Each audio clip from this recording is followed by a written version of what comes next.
You're the country I was warned about most, but the one I wish I didn't have to leave so soon. The people who told me not to visit are the ones that have never met the real you. On the news we just see the scary men, not the ones that dance in the park and turn twirling into a competitive sport, or the fathers that love their sons more than a thumbs up in the family group chat. We just see women in hijab. We don't see the fighters, the cyclists, or the generation of mothers teaching their daughters to demand more. Ireland put you on the do not travel list. Maybe so we don't see that a country under 50 years of sanctions has an incredible metro, and all we have for a GDP per capita leading economy is a mini train that stops at red lights. You've shown me that what we see on the news is a low-light reel of government decisions. It's not a reflection on the beauty of the land and people. You're a country of people that stop to give you tea, refill your bottles with ice water on the move, and empty their trees to fill your bags with fruit. Where the entrance to every house lets you know how many smiling faces to expect inside, and where you don't have to put the kettle on because it's always ready to go. I learned to trust your people. When someone says to follow them, you do, because sometimes you end up getting a tour of their workshop, and other times you end up sleeping in their hookah bar. When they heard I was going to Afghanistan, they gave me free boxing lessons so I'd be ready to fight off the Taliban. Stopping for a moment to record the camels results in a meet and greet with the town's children, or the 10th selfie you've been in that day.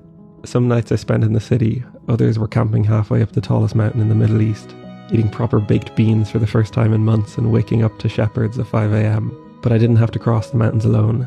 Sometimes with trucks, sometimes tractors, and sometimes even mopeds, we crossed the country together. Your weather was everything from hailstorms to heat strokes, but I wore trousers through it all to respect your rules about covering up. Your roads are a bowling alley with the bumpers down, and I just hoped I didn't become the pins. But you blessed every traffic jam I had to squeeze through, and your trucks were busy doubling it and giving it to the next person. Your signs speak in SpongeBob meme text, experiment with serifed speed signs, and optimistically suggest there'll be a tree next to the picnic bench in the middle of the desert. My Garmin didn't understand your language, and neither did I, but some translated conversation showed me how creative and resilient your people are. Foreign brands are cut off, so you make your own Coke, Fanta, KFC, and Heinz ketchup, and there's nothing copyright laws are going to do to stop it. The internet is locked down, but a few SIM card and VPN tricks later and everyone's back online like nothing ever happened. It was far from touristy, but you never know when you'll meet an Irish lad in a supermarket dungeon toilet or a Korean guy walking home from Istanbul. To be honest though, it's the strongest sense of unfairness I felt so far, that it only took a few weeks and a trip to the embassy for me to get a visa, but your people could spend a lifetime trying and failing to get out.